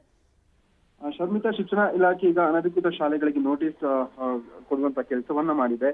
ಮುಂದಿನ ದಿನಗಳಲ್ಲಿ ಏನು ಅನಧಿಕೃತ ಶಾಲೆಗಳು ಪತ್ತಾಗಿದೆ ಅದರ ಲೈಸೆನ್ಸ್ ಅನ್ನ ಕ್ಯಾನ್ಸಲ್ ಮಾಡಬೇಕಂತ ಹೇಳಿ ಈಗಾಗಲೇ ಕರ್ನಾಟಕ ಸರ್ಕಾರಕ್ಕೆ ಪತ್ರವನ್ನ ಬರೆದಿರುವಂತದ್ದು. ಆದ್ರೆ ಶಿಕ್ಷಣ ಇಲಾಖೆ ಸದ್ಯಕ್ಕೆ ಈ ಒಂದು ಶಾಲೆಗಳಿಗೆ ನೋಟಿಸ್ ಅನ್ನ ಕೊಟ್ಟಿರುವಂತದ್ದು. ಕ್ರಮ ಏನೂ ಆಗಿಲ್ಲ. ಏನು ಕೆಲವೊಂದು ಆರೋಪಗಳಿದೆ. ಶಿಕ್ಷಣ ಇಲಾಖೆ ಜೊತೆಗೆ ಅಧಿಕಾರಿಗಳು ಏನು ನಂಟನ್ನು ಹೊಂದಿದ್ದಾರೆ, ಭ್ರಷ್ಟಾಚಾರ ಮಾಡಿದ್ದಾರೆ. ಶಿಕ್ಷಣ ಇಲಾಖೆ ಅಧಿಕಾರಿಗಳ ಒಂದು ಅಪ್ಪಣೆ ಇಲ್ಲದೆ ಇಷ್ಟೊಂದು ಅನಧಿಕೃತ ಶಾಲೆಗಳು ಬರೋಕೆ ಹೇಗೆ ಸಾಧ್ಯ ಅನ್ನೋ ಆರೋಪ ಕೂಡ ಬರ್ತಿರುವಂತ ಶರ್ಮಿತಾ. ಒಟ್ಟಾರೆಯಾಗಿ ಈ ಎಲ್ಲಾ ಒಂದು ಬೆಳವಣಿಗೆ ಹಿನ್ನೆಲೆಯಲ್ಲಿ ಎಫೆಕ್ಟ್ ಆಗ್ತಿರುವಂತದ್ದು ರಾಜ್ಯದಲ್ಲಿ ಕಲಿತಿರುವಂತಹ ಮಕ್ಕಳಿಗೆ, ಜೊತೆಗೆ 1316 ಶಾಲೆಗಳಲ್ಲಿ ಕಲಿತಿರುವಂತಹ ಮಕ್ಕಳಿಗೆ. ಓಕೆ, ಥ್ಯಾಂಕ್ ಯು ರಂಜನ್ ಈ ಕ್ಷಣದ ಅಪ್ಡೇಟ್ಸ್ಗೆ. Election bench comedy punch, political ಸೈನ್ಸ್ಗೆ ನವರಸದ ಟಚ್. ರಾಜಕಾರಣಿಗಳ ಪ್ರಕಾರ ಅವ್ರು ಮಾಡಿದ್ದೇ ಸರಿ. ಇಂಥದ್ದನ್ನೆಲ್ಲ ಹಾಸ್ಯದ ಬಾಣ್ಲಿಯೊಳಗೆ ಹಾಕೊಂಡು ಹುರಿದು ಬಡಿಸುತ್ತೆ ನಮ್ಮ ಚುನಾವಣಾ ಚುರುಮುರಿ. ನೋಡಿ, ಎಂಜಾಯ್ ಮಾಡಿ.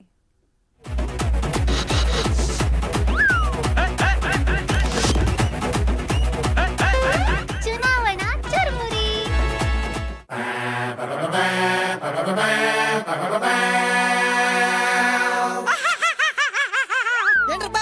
ನಮ್ಮ ರಾಜ್ಯದಲ್ಲೆಲ್ಲ ಚೆನ್ನಾಗಿದ್ದಾರ. ಕಾಲ ಕಾಲಕ್ಕೆ ಮಳೆ ಬೆಳೆಗಳಾಗಿ ತಮ್ಮ ಆಶೀರ್ವಾದದಿಂದ ಎಲ್ಲರೂ ಸೌಖ್ಯದಿಂದಿರುವರು ಮಹಾಪ್ರಭು. ನರೇಂದ್ರ ಮೋದಿ ಅವರು 1 ರೂಪಾಯಿ ಸಾಲ ಮನ್ನಾ ಮಾಡಿಲ್ಲ, ಯಡಿಯೂರಪ್ಪ ಮಾಡಲಿಲ್ಲ, ಬಸವರಾಜ ಬೊಮ್ಮಾಯಿ ಮಾಡಲಿಲ್ಲ. ನಾನು ಮುಖ್ಯಮಂತ್ರಿ ಆಗಿರುವಾಗ 8,165 ಕೋಟಿ ಸಾಲ ಮನ್ನಾ ಮಾಡಿ.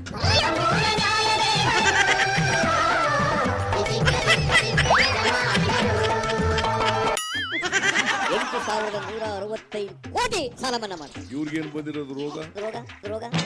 ಅಯ್ಯೋ, ಇದು ಸಾಲ ಮನ್ನದ ರೋಗ ಕಾಡ್ರೋ. ಅಲ್ಲ, ನೀವಿಷ್ಟೆಲ್ಲ ಮೈಕ್ ಮುಂದೆ ಬಡ್ಕೊಳ್ಳೋದಕ್ಕಿಂತ ಬೊಮ್ಮಾಯಿ ಅವ್ರಿಗೆ ಹೇಳಿ ಮಾಡ್ಸಿಯಪ್ಪ. ಸಾಲ ಮನ್ನಾ ಮಾಡಿ ಅಂದ್ರೆ ನೋಟ್ ಪ್ರಿಂಟ್ ಮಾಡೋ ಮಿಷಿನ್ ಇಟ್ಕೊಂಡಿಲ್ಲ. ಏನಂದ್ರೆ? ನೋಟ್ ಪ್ರಿಂಟ್ ಮಾಡೋ ಮಿಷಿನ್ ಇಟ್ಕೊಂಡಿಲ್ಲ. ಏನು, ಬೊಮ್ಮಾಯಿ ಅವ್ರ ಹತ್ರ ಮಿಷಿನ್ ಇಲ್ವಂತ? ಅದೇ ನೋಟ್ ಎಣಿಸೋ ಮಿಷಿನ್ ಇಲ್ವಂತ? ನೋಟ್ ಪ್ರಿಂಟ್ ಮಾಡೋ ಮಿಷಿನ್ ಇಟ್ಕೊಂಡಿಲ್ಲ. ಮಿಷಿನ್ ಕೆಟ್ಟೋಗಿರ್ಬೇಕು, ಹೋಗ್ಲಿ ಬಿಡಿ. ಈಗ ಹೊಸ ವಿಷಯ ಏನಪ್ಪಾ ಅಂದ್ರೆ, ನಿಮ್ಗೂ ರೇವಣ್ಣವ್ರ ಗಾಳಿ ಬೀಸ್ಬಿಟ್ಟೈತಂತಲ್ಲ, ಹೋಮ ಅವನ ಎಲ್ಲ ಮಾಡಕ್ಕೆ ಶುರು ಹಚ್ಕೊಂಡ್ಬಿಟ್ಟಿದ್ದೀರಂತೆ. ಏನ್ ಸಮಾಚಾರ? ನಾನು ಇವತ್ತಿನವರಿಗೆ ಹೋಮ ಹವನ ಮಾಡಕ್ ಹೋಗಲ್ಲ. ರಿಯಲಿ? ಹೋಮ ಹವನ ಮಾಡಕ್ ಹೋಗಲ್ಲ. నాన్న ಹೇಳ್ತಿಲ್ಲ ಸಿದ್ದರಾಮಣ್ಣವ್ರೆ, ನಮ್ಮ ಅಶೋಕಣ್ಣ చెప్తా ఉన్నారు చూడండి అక్కడ. ಅವನ ಎಲ್ಲ ರೇವಣ್ಣ ಅವ್ರ ತರ ಏನೋ ಗೆಲ್ಬೇಕು ಸಿದ್ದರಾಮಣ್ಣವ್ರು ಯಾಕೋ ಅವ್ರ ಕಡೆ ಹೋಗ್ತಾವ್ರೆ ಅಂತ ಅಷ್ಟೇ ನಮ್ಗೆ. ಇಲ್ಲ ಅವರು ಉಪವಾಸ ಅವನ ಮಾಡಕ್ ಶುರು ಮಾಡ್ಬಿಡೋಣ ಅಂತ ಈ ನಡುವೆ ಬೊಟ್ಟಿಕ್ತಾ ಇದ್ದೀರಾ ನೀನು ನೋಡ್ದೆ? ಇಲ್ಲ ಕೆಂಪಟ್ಟು ಅದನ್ನು ಇಲ್ಲ ನಾನು ಇವತ್ತಿನವರಿಗೆ ಹೋಮ ಹವನ ಮಾಡಕ್ ಹೋಗಲ್ಲ. ನಿಮ್ಮನ್ನ ನಂಬೋದಾ ಅಂತ. ಡೋಂಟ್ ವರಿ ಏನ್ ಸಿದ್ದರಾಮಣ್ಣವ್ರೆ, ಹೋಮ ಅವನ ಮಾಡಿಸ್ದೇನೆ ಹೊಗೆ ಆಡ್ತದ? ಇಲ್ಲಿ ನೋಡಿ, ಬಿಜೆಪಿಲಿ ಟೆಂಡರ್ ಅನ್ಕೊಂಡು ಟೆಂಡರ್ದೇ ಹೊಗೆ ಆಡ್ತಾ ಐತೆ. 7 ದಿನ ಟೈಮ್ ಕೊಟ್ಟು ಟೆಂಡರ್ ಕರೆದ್ರೆ ಉದ್ದೇಶ ಏನು? ಪೆಂಡಿಂಗ್ ಬಿಲ್ಸ್ ಎಲ್ಲ ಯಾರು ಜಾಸ್ತಿ ದುಡ್ಡು ಕೊಡ್ತಾರೋ ಅವ್ರು ಕೊಟ್ಬಿಡೋದು. ಹೌದಾ? ಈ ಸರ್ಕಾರ ಬಂದು ಎಷ್ಟು ದಿನ ಆಯ್ತು? ಯಾವ ನನ್ ಮಗನ ಗೊತ್ತು? ನಮ್ಮ ದೂರ ಏನ್ ಮಾಡ್ತಿದೆ? ಕಡಲೆಪುರಿ ತಿಂತಿದ್ಯಾ? ಅಯ್ಯೋ, ನೀವಿಲ್ಲಿ ಕಡ್ಲೆಪುರಿ ತಿನ್ನೋದ್ರ ಬಗ್ಗೆ ಮಾತಾಡ್ತೀರಿ, ಅಲ್ಲಿ ನಮ್ಮ ಯಡಿಯೂರಪ್ಪನವರು ನಿಮ್ಮನ್ನ ಕೈಮನೆ ಮಾಡ್ತಾವ್ರೆ. ತಲೆ ತಿರುಕರು ಹೀಗೆ ಮಾತಾಡುವಂತದ್ದು. ಅವ್ರಿಗೆ ಒಂದ್ಸಲ ಹೇಳ್ಬಿಡಿ, ತಲೆ ತಿರುಕರು ಹೇಗೆ ಮಾತಾಡುವಂತದ್ದು. ತಲೆ ಸರಿ ಇದ್ದವ್ರು ಯಾರಿಗೂ ಮಾತಾಡೋದಿಲ್ಲ. ನಾವಾಗ್ಲೂ ಅಧಿಕಾರಕ್ಕೆ ಬಂದಿದ್ದೇವೆ ಅನ್ಕೊಳ್ಳುವಂತ ಭ್ರಮೆನಲ್ಲಿ ಅವ್ರು ಇರೋದ್ರಿಂದ ಹುಚ್ಚುಚ್ಚಾಗಿ ಮಾತಾಡ್ತಾ ಇದ್ದಾರೆ. ಬಾ ಯಡಿಯೂರಪ್ಪನವರು ಹಳೇ ಸೌದೆ ಆದ್ರೂ ಸಖತ್ತಾಗಿ ಉರಿತಾರಪ್ಪ. ಸಿದ್ದರಾಮಣ್ಣವ್ರೆ, ಹೆಂಗೆ ನಮ್ಮ ಯಡಿಯೂರಪ್ಪನವರು ಬೆಂಕಿ ವಯಸ್ಸಾಗಿದೆ ವಯಸ್ಸಲ್ಲಿ ಏನ್ ಮಾಡೋದು ಗೊತ್ತಾಗೋದಿಲ್ಲ. ನಿಂತ್ಕೊಂಡ್ರು ಕುಂತುಕೊಂಡ್ರು ಸರಿ ಹೋಗೋದಿಲ್ಲ. ಹುಷಾರು ಯಡಿಯೂರಪ್ಪನವ್ರೆ, 45 ದಿನ ಆದ್ಮೇಲೆ ನಿಮ್ಗೆಲ್ಲ ಗುದ್ಲಿ ಪೂಜೆ ಮಾಡ್ತೀನಿ ಅಂತ ಡಿ.ಕೆ. ಸಾಹೇಬ್ರು ತೊಡೆ ತಟ್ಕೊಂಡು ನಿಂತವ್ರೆ. ನಮ್ಮ ಸರ್ಕಾರ 45 ದಿನ ಆದ್ಮೇಲೆ ಬರ್ತದೆ. ತನಿಖೆ ಮಾಡಿಸ್ತೀವಿ. ಕಾಂಟ್ರಾಕ್ಟರ್ ಬಿಡಲ್ಲ, ರಾಜಕಾರಣಿಗಳು ಬಿಡಲ್ಲ. ಬಂಡೆ ಯಾವ ಟೈಮ್ ಬಾಂಬ್ ಇಟ್ರು ಸಿಡಿಯೋದಿಲ್ಲ ನೋಡಿ. ಆ ಎಡಿಟ್ರೆ ಈ ಕಟಿಲು ಪಿಟಿಲು ಅಂತ ಒಂದು ಬಿಜಿಲಿ ಪಟಾಕಿ ಇತ್ತಲ್ಲ, ಅವ್ರನ್ನ ಕರ್ಸಿಪ, ಅವರೇ ಸರಿ ಇವ್ರನ್ನ ಬ್ಲಾಸ್ಟ್ ಮಾಡಕ್ಕೆ. ಡಿ.ಕೆ. ಶಿವಕುಮಾರ್ಗೆ 2 ಕುಕ್ಕರ್ ಮೇಲೆ ಪ್ರೀತಿ ಇದೆ. ಒಂದು ಬೆಳಗಾಂ ಕುಕ್ಕರ್, ಇನ್ನೊಂದು ಮಂಗಳೂರು ತೀರ್ಥಹಳ್ಳಿ ಕುಕ್ಕರ್ ಮೇಲೆ ಪ್ರೀತಿ ಇದೆ. ಅಲ್ಲ ದೇವ್ರು, ನೀವ್ ಯಾವ್ದೋ ಬಾಂಬ್ ಬಿಟ್ಟು ಬ್ಲಾಸ್ಟ್ ಮಾಡ್ತೀರಾ ಅನ್ಕೊಂಡಿದ್ವಿ. ನೀವ್ ನೋಡಿದ್ರೆ ಕುಕ್ಕರ್ ಅಲ್ಲಿ ಬಾಂಗ್ಲಾ ಮೀನ್ ಹಾಕ್ಬಿಟ್ಟು ಕೂಗಿಸ್ಕೊಂಡ್ ಕೂತಿದ್ದೀರಲ್ಲಪ್ಪ. ಅಯ್ಯೋ ಎಡಿಟ್ರೆ, ಬನ್ನಿ ಮೊದ್ಲು ಇಲ್ಲಿಂದ ಎಸ್ಕೇಪ್ ಆಗ್ಬಿಡೋಣ. ಚುನಾವಣಾ ಚುರುಮುರಿ. ಇದೀಗ ಫಿನೋಲೆಕ್ಸ್ ಅರ್ಪಿಸುವ ವೆದರ್ ರಿಪೋರ್ಟ್ ನೋಡೋಣ.